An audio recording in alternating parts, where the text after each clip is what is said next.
ഞങ്ങൾ തിരഞ്ഞെടുപ്പിൻ്റെ അവസാന ഘട്ടത്തിലേക്ക് നടക്കുകയാണ്. ഈ തിരഞ്ഞെടുപ്പ് ഒരു രാഷ്ട്രീയ പോരാട്ടമായിട്ട് തന്നെയാണ് ഞങ്ങൾ കാണുന്നത്.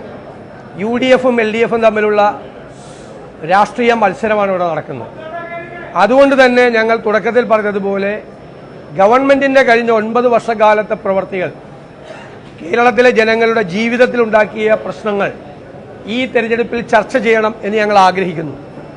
പക്ഷേ LDF രാഷ്ട്രീയം ചർച്ച ചെയ്യാതെ പച്ചയ്ക്ക് വർഗീയത പറഞ്ഞ് വർഗീയവൽക്കരിച്ച് ഈ തെരഞ്ഞെടുപ്പിൽ ജയിക്കാൻ വേണ്ടിയിട്ടുള്ള വൃഥാശ്രമങ്ങളാണ് നടത്തുന്നത്. മുഖ്യമന്ത്രി ഏതായാലും ഇവിടെ ഉണ്ടല്ലോ, അദ്ദേഹം ഞങ്ങളുടെ ചില ചോദ്യങ്ങൾക്ക് മറുപടി പറയണം. ഞാൻ ബഹുമാനപ്പെട്ട മുഖ്യമന്ത്രിയോട് ഭരണവുമായി ബന്ധപ്പെട്ട അദ്ദേഹത്തിൻ്റെ സർക്കാരുമായി ബന്ധപ്പെട്ട 7 പ്രധാന ചോദ്യങ്ങൾ ഉയർത്തിയ ഞാൻ വിനയപൂർവ്വം അദ്ദേഹത്തോട് അഭ്യർത്ഥിക്കുന്നു, അദ്ദേഹം നിലമ്പൂരിലെ പ്രചരണം കഴിഞ്ഞ് പോകുന്നതിന് മുമ്പ് ഈ 7 ചോദ്യങ്ങൾക്കും അദ്ദേഹം ഉത്തരം പറയണം.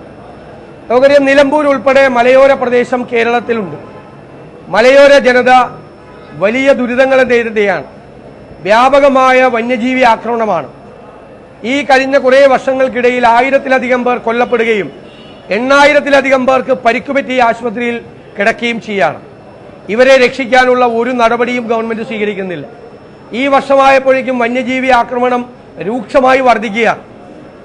പരമ്പരാഗതമായി ചെയ്യുന്ന പ്രതിരോധ സംവിധാനങ്ങളോ ആധുനികമായ പ്രതിരോധ സംവിധാനങ്ങളോ ചെയ്യാതെ എന്തുകൊണ്ട് ഗവൺമെന്റ് നിഷ്ക്രിയത്വം പാലിക്കുന്നു?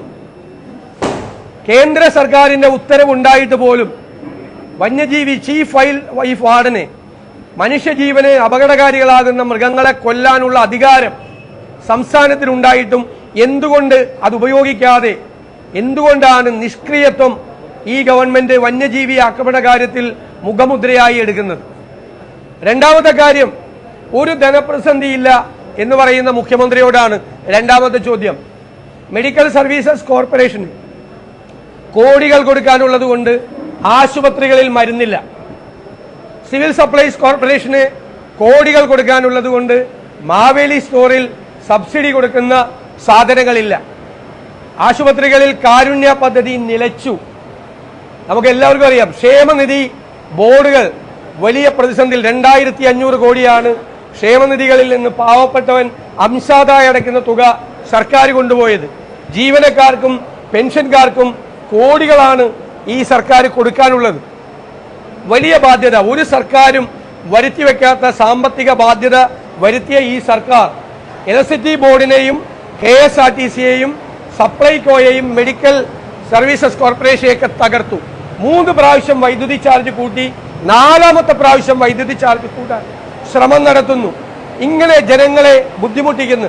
സാമ്പത്തിക പ്രതിസന്ധി ഇല്ല എന്ന് ഒരു വശത്ത് പറയുകയും മറുവശത്ത് എന്തിനാണ് ഇങ്ങനെ ജനങ്ങളെ ബുദ്ധിമുട്ടിക്കുന്നത്?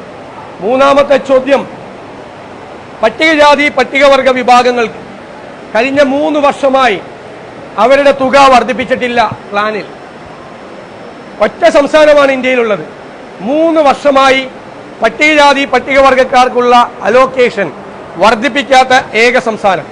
മാത്രമല്ല, പട്ടികജാതി പട്ടികവർഗക്കാർക്കുള്ള പ്ലാൻ ഫണ്ട് ഗണ്യമായ വെട്ടിക്കുറവ് വരുത്തി. 500 കോടി പട്ടികജാതിക്കാരുടെയും 112 കോടി പട്ടികവർഗക്കാരുടെയും ആ കുറവ് വരുത്തിയിരിക്കുക. ലംസൺ ഗ്രാൻഡും ഗ്രാൻസും കിട്ടാതെ കുട്ടികൾ പഠിത്തം നിർത്തുകയാണ്. എന്തിനാണ് നിങ്ങൾ ഈ പട്ടികജാതി പട്ടികവർഗത്തിൽപ്പെട്ട കുട്ടികളോട്, ആ ജനങ്ങളോട്, ആ ജനവിഭാഗത്തോട് ഇത്രമാത്രം ക്രൂരമായി പെരുമാറുന്നത്? 4ാമത്തെ ചോദ്യം, സർക്കാരിന്റെ നേട്ടമായി കൊട്ടിഘോഷിച്ച നാഷണൽ ഹൈവേ 150-ൽ പരം സ്ഥലങ്ങളിൽ തകർന്നു വീണിട്ടും നിങ്ങൾ എന്തുകൊണ്ട് അവിടെ അഴിമതി ഉണ്ടായിട്ടും ക്രമക്കേടുണ്ടായിട്ടും നിങ്ങൾ എന്തുകൊണ്ടാണ് പരാതിയില്ല എന്ന് പറയുന്നത്? ഡൽഹിയിൽ പോയ നിങ്ങൾ കേന്ദ്രമന്ത്രിയെ കണ്ടപ്പോൾ സമ്മാനപ്പെട്ടി കൊടുത്ത് പൊന്നാട അണിയിച്ച് കേന്ദ്രമന്ത്രിയെ ആദരിക്കുകയാണ് ഉണ്ടായത്. അപ്പൊ BJPയെ ഭയന്ന് എന്തുകൊണ്ടാണ് ദേശീയപാതയിലെ ക്രമക്കേട് BJPയും CPMും തമ്മിൽ ബാന്ധവമുള്ളത് കൊണ്ടാണോ അത് സംസ്ഥാന സർക്കാർ മൂടി വയ്ക്കാൻ ശ്രമിക്കുന്നത്? അതാണ് ചോദ്യം.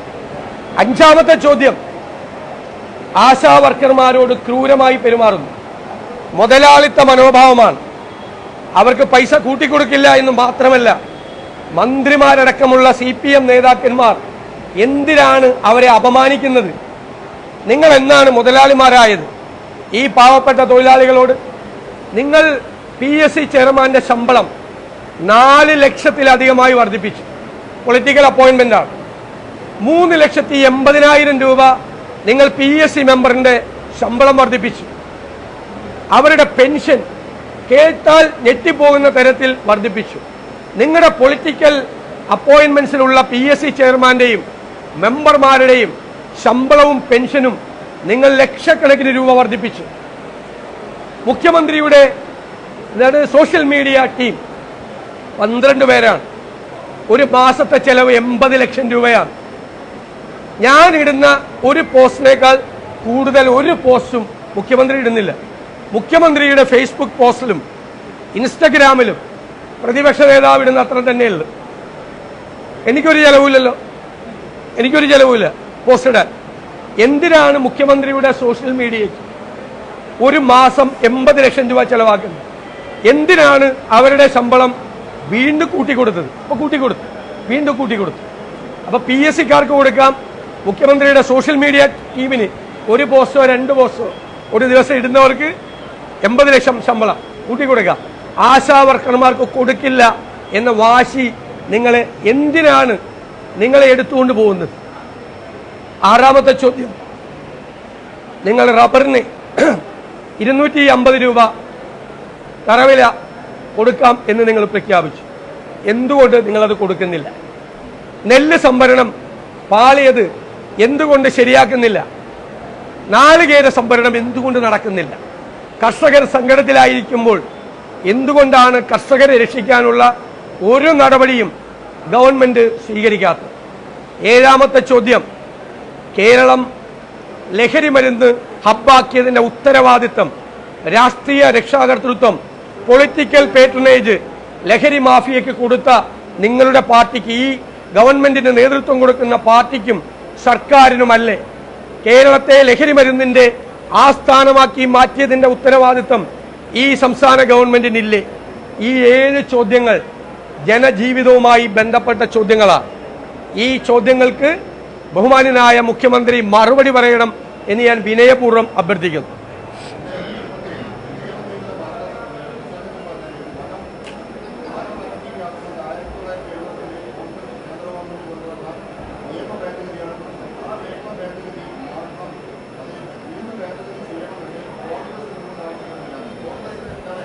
അല്ല, നിലമ്പൂർ ഇലക്ഷൻ വന്നപ്പോഴാണ് കേന്ദ്രത്തിന്റെ നിയമമാണ് കുഴപ്പമെന്ന് ഇപ്പൊ ആദ്യമായിട്ട് പറയുന്നത്. ഇതിനു മുമ്പ് പറഞ്ഞിട്ടില്ല. ആ നിയമത്തിൽ ഞങ്ങളുടെ മെമ്പർമാർ പാർലമെന്റിൽ ഈ വിഷയം സംസാരിച്ചു. അതിന് കിട്ടിയ മറുപടി ഞാൻ കഴിഞ്ഞ ദിവസം പറഞ്ഞു. 70-ൽ പാസാക്കിയ വന്യജീവി സംരക്ഷണ നിയമത്തിലെ സെക്ഷൻ 11(1) അനുസരിച്ച് ചീഫ് വൈൽഡ് ലൈഫ് വാർഡന് ജനജീവിതത്തിന് അപകടമുണ്ടാക്കുന്ന, ജീവന് അപകടമുണ്ടാക്കുന്ന മൃഗങ്ങളെ വെടിവെച്ച് കൊല്ലാൻ ഉത്തരവിടാം. അദ്ദേഹത്തിനുള്ള അധികാരം താഴെ തട്ടിലുള്ള ഉദ്യോഗസ്ഥന്മാർക്ക് ഡെലിഗേറ്റ് ചെയ്യാം. സംസ്ഥാന ഗവൺമെന്റിന് പൂർണ്ണമായ അധികാരം മനുഷ്യരെ ആക്രമിക്കുന്ന മൃഗങ്ങളെ കൊല്ലാൻ ഉണ്ട് എന്നാണ് കേന്ദ്ര പാർലമെന്റിൽ മറുപടി വന്നിരിക്കുന്നത്.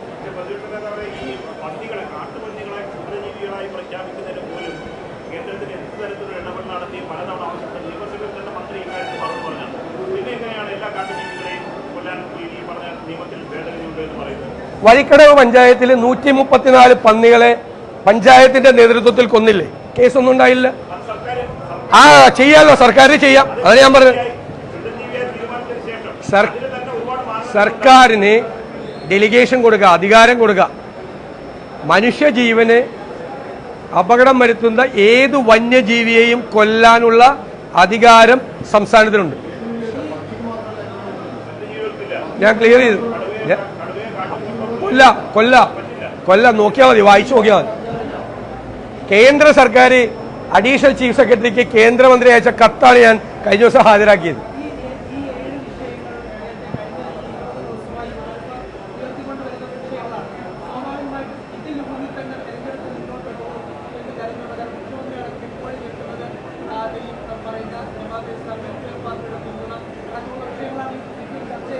അല്ല, മുഖ്യമന്ത്രിയുടെ കാര്യം തന്നെ ഞാൻ പറഞ്ഞല്ലോ.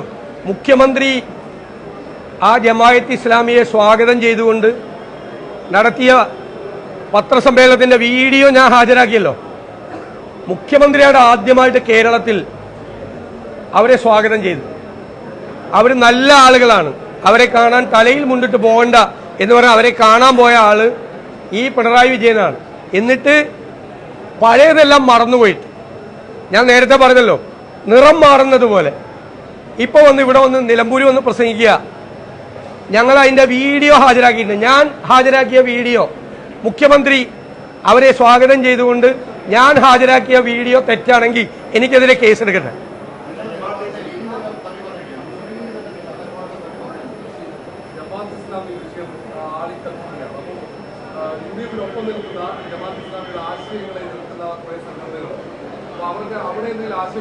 ഒരാശയക്കുഴപ്പമില്ല. അത് വിഷയമാക്കാൻ ശ്രമിക്കുന്നത് യഥാർത്ഥം ഇപ്പം ഞാൻ ചോദിച്ച ഏത് ചോദ്യങ്ങളിൽ നിന്നും മാറിപ്പോകാൻ വേണ്ടിയിട്ടാണ്, അല്ലാതെ ഒരു വിഷയമില്ല. ഞങ്ങൾ കൃത്യമായി, ഞങ്ങൾക്ക് പാർലമെന്റ് ഇലക്ഷന് അവർ ഞങ്ങൾക്ക് പിന്തുണ വന്നപ്പോൾ നിങ്ങൾ ആരും ഈ ചോദ്യം ഉയർത്തിയില്ലല്ലോ. ഉയർത്തിയോ? ഇല്ല. 3 പതിറ്റാണ്ട് കാലം CPM-ന് അവർ പിന്തുണ കൊടുത്തപ്പോൾ ഈ ചർച്ച കേരളത്തിലുണ്ടായോ? ഇല്ല. അപ്പം നിലമ്പൂർ ഉപതെരഞ്ഞെടുപ്പിൽ യഥാർത്ഥ വിഷയം ചർച്ച ചെയ്യാതിരിക്കാൻ ഗവൺമെന്റിലുള്ള ജനങ്ങളുടെ എതിർപ്പും പ്രതിഷേധവും വെറുപ്പും ചർച്ച ചെയ്യപ്പെടാതിരിക്കാനുള്ള കൗശലവും തന്ത്രവുമാണ് വിഷയം മാറ്റിക്കൊണ്ടുവന്നത്. അതുകൊണ്ട് ആ വിഷയത്തിൽ ഇനി ഞങ്ങൾക്കൊന്നും പറയാനില്ല, ഞങ്ങളെല്ലാം പറഞ്ഞു കഴിഞ്ഞു.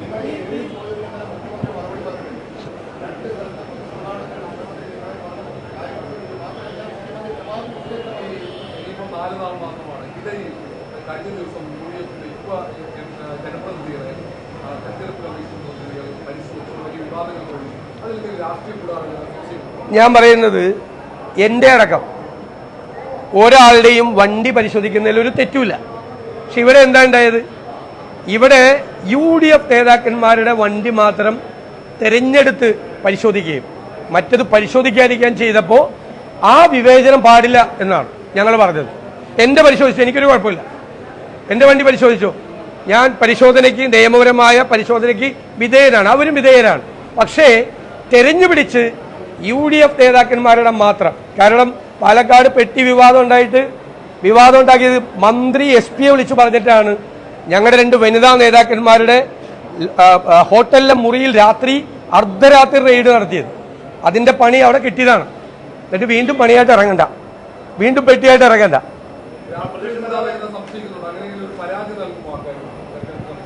അല്ലല്ല, ഞങ്ങളുടെ മാത്രമായിട്ട് നടത്തിയാൽ ഞങ്ങൾ പരാതി കൊടുക്കും. വേറെ ആരെയും കൊടുത്തില്ലെങ്കിൽ ഞങ്ങൾ പരാതി കൊടുക്കും. എല്ലാവരും നിയമത്തിന് വിധേയരാണ്, ഞാനടക്കം. പക്ഷേ UDF നേതാക്കളെ മാത്രം തെരഞ്ഞുപിടിച്ച് നടത്തിയാൽ ഞങ്ങൾ പരാതി കൊടുക്കും.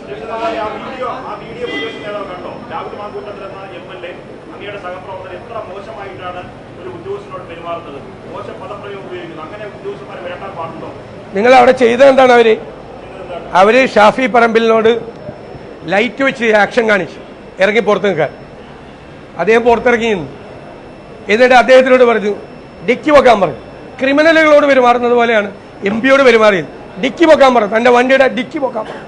ഡിക്കി പൊക്കി പെട്ടിയെടുത്ത് താഴെ വെക്കാൻ പറഞ്ഞു ഷാഫി പറമ്പിലിനോട്. എന്നിട്ട് താൻ ആ പെട്ടി തുറക്കണമെന്ന് പറഞ്ഞു. അത്രയും മോശമായിട്ട് അപമാനിക്കാൻ വേണ്ടി ചെയ്തപ്പോൾ ചെറുപ്പക്കാരാണ് റിയാക്ട് ചെയ്തത്രയുള്ളൂ.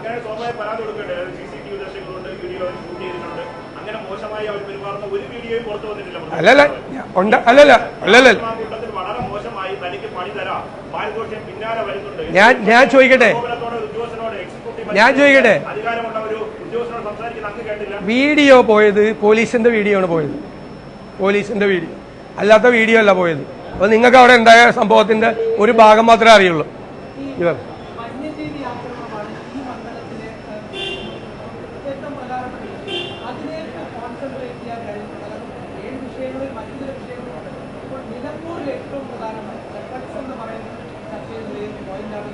അല്ല, ഞങ്ങളിതെല്ലാം ഇവിടെ ചർച്ചയാക്കുന്നുണ്ട്. കാരണം കേരളത്തിലെ മുഴുവൻ ജനങ്ങളെ ബാധിക്കുന്നത് പോലെ തന്നെ ഈ വിഷയങ്ങളെല്ലാം നിലമ്പൂരിലെ ജനങ്ങളെ ബാധിക്കുന്നു.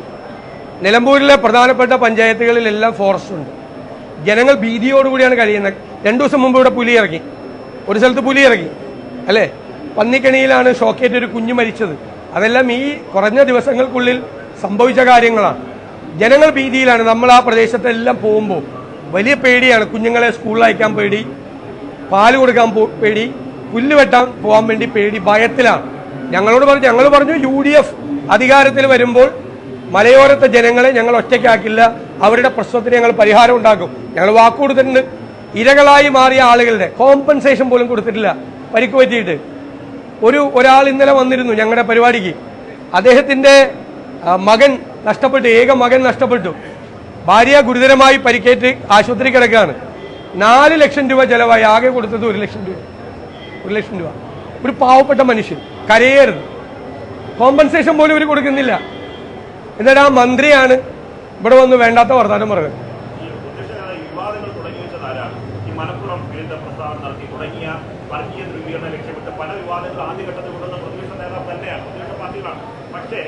രാഷ്ട്രീയം അവസാന നിമിഷമാണ് ഇപ്പോൾ പ്രതിപക്ഷ നേതാവ് പറയുന്നത്, സർക്കാരിനെതിരെ കാര്യങ്ങളൊക്കെ. അത് നേരത്തെ അങ്ങനെ ഒരു പൊളിറ്റിക്സിന്റെ നിലമ്പൂർ ചർച്ച ചെയ്യേണ്ടിയിരുന്നത്. പലതരത്തിലുള്ള ഈ വർഗീയ ധ്രുവീകരണം ലക്ഷ്യമിട്ട് പല വിവാദങ്ങളും എടുത്തുപിടിച്ച് പൊക്കിക്കൊണ്ടുവന്നത് പ്രതിപക്ഷമാണ് തുടക്കത്തില്. അല്ല, താങ്കൾ കൈരളിയുടെ റിപ്പോർട്ടറായ താങ്കൾ തന്നെ എന്റെ പത്രസമ്മേളനത്തിൽ ഇതിനു മുമ്പ് പങ്കെടുത്തിട്ടുണ്ട്. ഞങ്ങളുടെ കൺവെൻഷന്റെ ഉദ്ഘാടന വേദിയിൽ ഞാൻ നടത്തിയ പ്രസംഗം എന്താണ്? ഇതൊക്കെ തന്നെയല്ലേ പ്രസംഗിച്ച്? ഞങ്ങൾ അജണ്ട സെറ്റ് ചെയ്തത് അങ്ങനെയല്ലേ? മലപ്പുറം പ്രധാനപ്പെട്ട വിഷയമാണ്. കാരണം മുഖ്യമന്ത്രി നടത്തിയ വർഗീയ പ്രീണനമാണ്. ഡൽഹിയിലിരിക്കുന്ന സംഘപരിവാർ ഏമാനന്മാരെ സന്തോഷിപ്പിക്കുന്നതിന് വേണ്ടിയിട്ടാണ് സംഘപരിവാർ അജണ്ടയായ മലപ്പുറം വിരോധം മുഖ്യമന്ത്രിയുടെ നേതൃത്വത്തിൽ ഡൽഹിയിൽ പോയി കത്തിപ്പടർത്തിയത്. എന്നിട്ട് പറഞ്ഞു മലപ്പുറം ഒരു ഡസൻ പ്രസ്താവന. ഇപ്പൊ ഇവിടെ തെരഞ്ഞെടുപ്പ് ചുമതല വഹിക്കുന്ന വിജയരാഘവന്റെ ഇല്ലേ, ഈ പ്രിയങ്ക ഗാന്ധി ജയിച്ചപ്പോ വർഗീയവാദികളുടെയും തീവ്രവാദികളുടെയും വോട്ടുകൊണ്ടാണ് പ്രിയങ്ക ഗാന്ധി ജയിച്ചത് എന്ന് പ്രസ്താവന കൊടുത്ത ആളല്ലേ ഇവിടെ തെരഞ്ഞെടുപ്പ് പ്രവർത്തനത്തിന് നേതൃത്വം കൊടുക്കുന്നത്. 95,000 പേരാണ് നിലമ്പൂർ മണ്ഡലത്തിൽ പ്രിയങ്ക ഗാന്ധിക്ക് വോട്ട് ചെയ്തത്. 29,000 പേരാണ് LDF സ്ഥാനാർത്ഥിക്ക് വോട്ട് ചെയ്തത്. ആ പ്രിയങ്ക ഗാന്ധിക്ക് വോട്ട് ചെയ്തത് ഈ മലപ്പുറത്തെ ഈ നിലമ്പൂരിൽ അവരെല്ലാം തീവ്രവാദികളാണോ? നിങ്ങൾ പറഞ്ഞ കാര്യം സമയമാകുമ്പോൾ ഓർക്കും, സമയമാകുമ്പോൾ പറയും, ഓർമ്മിപ്പിക്കും. അതിന്റെ ജോലിയാണ് ഞങ്ങൾക്കുള്ളത്. ഒരു വർഷമായി കഴിഞ്ഞ പാർലമെന്റ് ഇലക്ഷൻ കഴിഞ്ഞപ്പോൾ തൊട്ട് ഈ വർഗീയ പ്രീണന നയം മുഖ്യമന്ത്രിയുടെ നേതൃത്വത്തിൽ നടക്കുക. തെരഞ്ഞെടുപ്പ് കാലത്ത് എന്തായിരുന്നു? CAA Palestine. ആ CAA പ്രക്ഷോഭത്തിൽ പങ്കെടുത്ത ആളുകൾ ഇപ്പോഴും കോടതി കയറി ഇറങ്ങി നടക്കുക. കേസ് പിൻവലിച്ചോ? പിൻവലിക്കാമെന്ന് ഉറപ്പ് കൊടുത്താ ചെയ്തില്ല. ചെയ്താൽ മറ്റവർക്ക് വിഷമവും. ആർക്ക്? ഡൽഹിയിലിരിക്കുന്ന ഏമാനന്മാർക്ക് വിഷമവും. അവരെ പേടിച്ചാണ് പിണറായി വിജയൻ കേരളത്തിലെ മുഖ്യമന്ത്രിയുടെ കസ്റ്റഡിയിലിരിക്കുന്നത്. പഞ്ചപുച്ഛമടക്കി ഓച്ചാനിച്ച് നിൽക്കുക. എന്നിട്ട് അവർ പറയുന്ന അതേ അജണ്ട ഇവിടെ വന്ന് പറയാണ്. ജമാഅത്ത് ഇസ്ലാമിയെ ഒക്കെ തോളിൽ വെച്ചുകൊണ്ട് നടന്ന ആള് PDP തീവ്രവാദിയാണ്, മദനിയെ പിടിച്ചു കൊടുത്തു എന്ന് പറഞ്ഞ ആളിപ്പോ എന്നിട്ട് പറയാണ്, ഇവിടുത്തെ സ്റ്റേജിലിരുന്ന് പറയാ ഒരു വർഗീയവാദിയുടെ വേണ്ടത്. ആ സ്വാമി ഏതാ? ആ സ്വാമി തിരുവനന്തപുരത്ത് ഒരു സ്വാമി ഉണ്ടല്ലോ, അയാളുടെ പൂർവാശ്രമം നിങ്ങളൊന്ന് പോയി അന്വേഷിക്കും. ഞാൻ പറയുന്നില്ലേ, ഞാൻ വ്യക്തികളെ കുറിച്ചൊന്നും പറയാറില്ല. ആ സ്വാമിയുടെ പൂർവാശ്രമം ഒന്ന് അന്വേഷിക്കും നിങ്ങൾ. ആ സ്വാമി പിന്തുണ കൊടുത്തിരിക്കുകയാണ് LDF-ന്. ആ സ്വാമി CPM നേതാക്കന്മാരുമായി ചർച്ച ചെയ്യുന്ന പടം ഞാൻ കാണിച്ചു തരാം. ഞങ്ങളുടെ കയ്യിൽ എല്ലാം ഉണ്ട്, ഞങ്ങളുടെ കയ്യിൽ. എന്നിട്ട് ആ സ്വാമിയുടെ പിന്തുണയുണ്ട്, PDP-യുടെ പിന്തുണയുണ്ട്. എന്നിട്ട് നിലമ്പൂരിലെ സ്റ്റേജിൽ കയറി പറയാ വർഗീയവാദികളുടെ വോട്ട് വേണ്ട. അതായത് CPM-ന്റെ കൂടെ ആര് നിന്നാലും മതേതരവാദികൾ, അവരെ എതിർത്താൽ വർഗീയവാദികൾ. ഞാൻ പറഞ്ഞല്ലോ, അത് കയ്യിൽ വെച്ചാൽ മതി.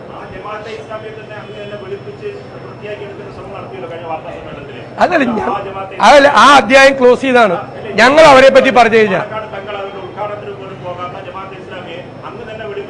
പിണറായി വിജയൻ പോയിട്ടുണ്ടല്ലോ അവരുടെ അടുത്ത്. അല്ലല്ല, പിണറായി വിജയൻ പോയിട്ടുണ്ടല്ലോ, അത് മതി.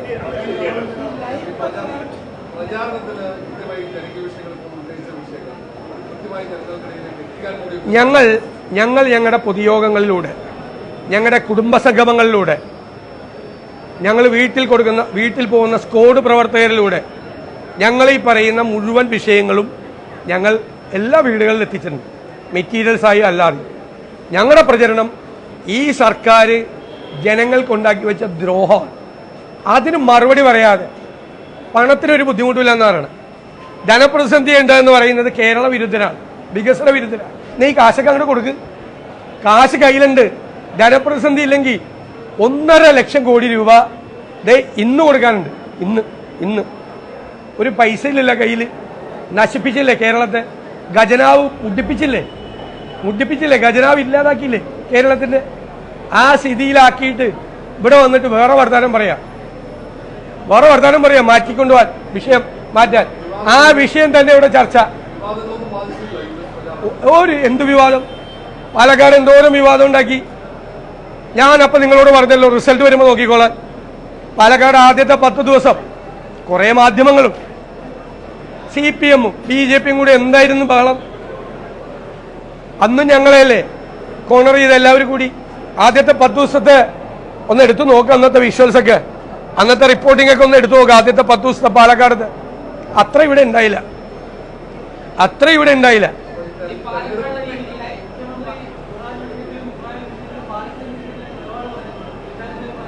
ഞങ്ങൾ നേരത്തെ പറഞ്ഞല്ലോ, ഞാൻ നേരത്തെ തന്നെ പത്രസമ്മേളനം, ഒരു കോൺഗ്രസ് നേതാവിനും പാലസ്തീൻ വിഷയത്തിൽ ഒരു നിലപാടും പറയേണ്ട ആവശ്യമില്ല. എന്താ പറയുക, ഞങ്ങൾ ഫ്രം ദ വെരി ബിഗിനിങ്, ഇതിന്റെ തുടക്കം മുതൽ, നെഹ്റുവിന്റെ കാലത്ത്, ഇന്ദിരാഗാന്ധിയുടെ കാലത്ത്, രാജീവ് ഗാന്ധിയുടെ കാലത്ത്, ഇപ്പോ മൻമോഹൻ സിംഗിന്റെ കാലത്ത്, എല്ലാ കാലത്തും കോൺഗ്രസ് എപ്പോഴും പാലസ്തീനിലെ ദുരിതമനുഭവിക്കുന്ന ജനങ്ങളുടെ കൂടെയാണ്. മുഖ്യമന്ത്രി പണ്ട് EMS എടുത്ത മാതിരി ഒരു പരിപാടി എടുത്ത, പണ്ട് EMS ജില്ലാ കൗൺസിൽ ഇലക്ഷനിൽ ഒരു പരിപാടി ചെയ്തു സദ്ദാമിന്റെ, അതുപോലെ ഒന്ന് ഇട്ടുനോക്കിയതാണ്. ഇസ്രായേൽ ഇറാനെ ആക്രമിച്ച വിഷയം നിലമ്പൂരിൽ എന്തായാലും അതല്ല ചർച്ച. അത് നമുക്ക് വേറെ തരത്തിൽ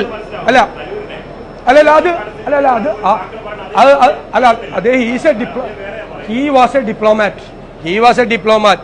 അദ്ദേഹം വിദേശകാര്യ വിദഗ്ധനാണ്. അദ്ദേഹം അതിനെക്കുറിച്ച് പറയണം. നിലമ്പൂരിലെ ഈ പാവങ്ങളുടെ വിഷയം ചർച്ച ചെയ്യാതെ ഇസ്രായേൽ ഇറാനിൽ നടത്തിയ ആക്രമണം, അതല്ല ഇവിടുത്തെ നിലമ്പൂരിലെ തെരഞ്ഞെടുപ്പ് വിഷയം. അത് പറയേണ്ട സമയത്ത് ഞങ്ങൾ പറഞ്ഞിട്ടുണ്ട്, ദേശീയ നേതൃത്വം പറഞ്ഞിട്ടുണ്ട്, എല്ലാവരും പറഞ്ഞിട്ടുണ്ട്. മനസ്സിലായില്ലേ? ഈ മുഖ്യമന്ത്രി കഴിഞ്ഞ പാർലമെന്റ് ഇലക്ഷൻ കഴിഞ്ഞിട്ട് ഈ നിലമ്പൂർ ഇലക്ഷൻ വരെ പാലസ്തീന്ന് നാവിന്ന് വന്നിട്ടുണ്ട്. നാവിന്ന് എവിടെയെങ്കിലും പറഞ്ഞിട്ടുണ്ട്? ഒരിടത്തും പറഞ്ഞില്ല. ഇലക്ഷൻ ആകുമ്പോഴേക്കാണ് നിലമ്പൂർ സ്പെഷ്യൽ പാലസ്തീൻ. ഇതൊക്കെ ചെയ്യുന്ന ഒരു കാര്യം മനസ്സിലാക്കുക, എല്ലാ സ്ഥലത്തേക്കാളും രാഷ്ട്രീയ ബോധ്യമുള്ള ജനങ്ങളാണ് ഇവിടെയുള്ളത്. എല്ലാം കാണുന്നുണ്ട്, നോക്കിക്കോ നിങ്ങൾ. എന്താ നടപടി? ഇങ്ങനെ അവസാന ഘട്ടത്തിൽ ഉജ്ജ്വലമായ ഭൂരിപക്ഷത്തിൽ UDF സ്ഥാനാർത്ഥി ആര്യാടൻ ഷൗക്കത്ത് വിജയിക്കും. ഉജ്ജ്വലമായ ഭൂരിപക്ഷം.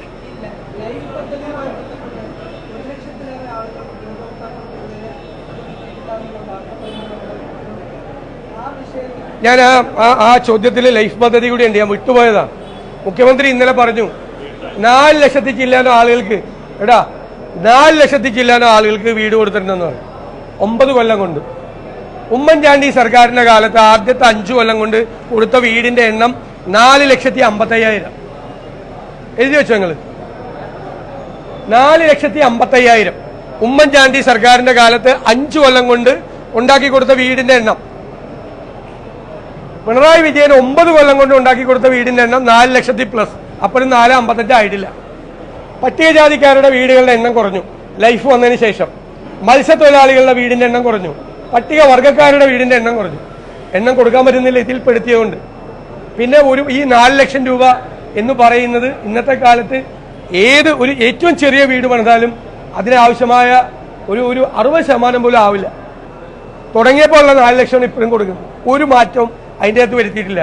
ഈ പട്ടികവർഗ മേഖലകൾ ഈ 4 ലക്ഷം കൊടുത്താൽ ഈ മെറ്റീരിയൽസ് വാങ്ങിച്ച ആ സ്ഥലത്ത് കൊണ്ട് എത്തിക്കാൻ തന്നെ ഈ പൈസ മുഴുവൻ ഇല്ലേ? നിങ്ങൾക്കറിയാലോ, ഇവിടെ നിങ്ങളൊക്കെ പോയില്ലേ, ഇവിടെ ആ ട്രൈബൽ ഏരിയയിൽ ഈ മെറ്റീരിയൽ കല്ലും സിമെന്റും അവിടെ എത്തിക്കുമ്പോൾ തന്നെ ഈ പൈസ തീരും. അത് പണി തീരാത്ത വീടുകൾ കേരളത്തിൽ ഉണ്ടായിക്കൊണ്ടിരിക്കുകയാണ് ആയിരക്കണക്കിന്. ഈ പൈസയുടെ കുറവുണ്ട്.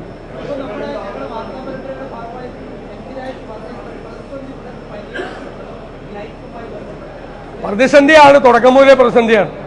1 ലക്ഷം വീടിന്റെ എത്ര നാളായി ഇത് കൊടുക്കുന്നില്ലോ, വീട് കൊടുക്കുന്നില്ലോ, പുതിയ അപേക്ഷയും കൊടുക്കുന്നില്ല.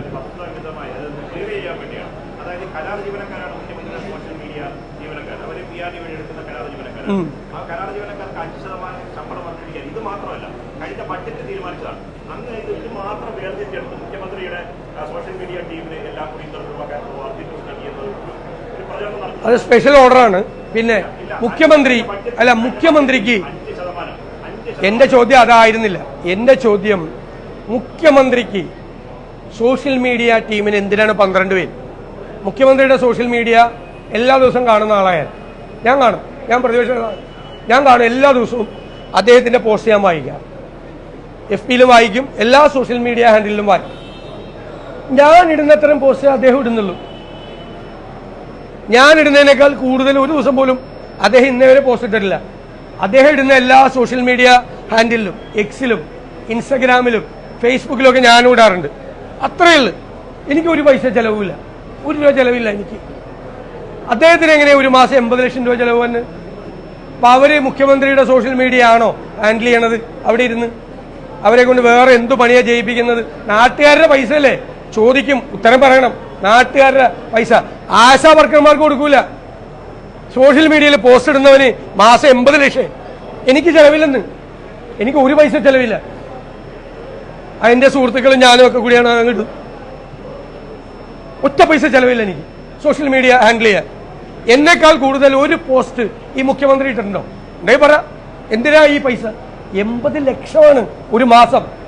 4 കൊല്ലം കൊണ്ട് എത്ര രൂപ പോയി? അതിന് മുമ്പേ തുടങ്ങിയതാ, 4 കൊല്ലം മുമ്പേ തുടങ്ങിയതാ. 5 കൊല്ലം ഒന്നും കൂട്ടിക്കോ. അപ്പൊ എത്രയായി?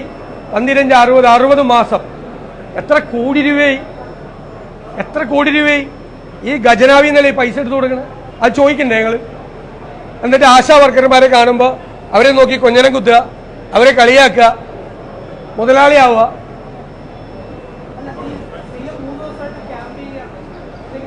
അല്ല, അദ്ദേഹം 1 മാസം ക്യാമ്പ് ചെയ്തപ്പോ ആണ് ഞങ്ങൾ ഏറ്റവും വലിയ ഭൂരിപക്ഷത്തിൽ ജയിച്ചത്. അദ്ദേഹം കുറച്ചു ദിവസം കൂടി ക്യാമ്പ് ചെയ്യണമായിരുന്നു എന്നാണ് എന്റെ അഭിപ്രായം. പോകുന്നതിന് മുമ്പ് മറുപടി പറയണം.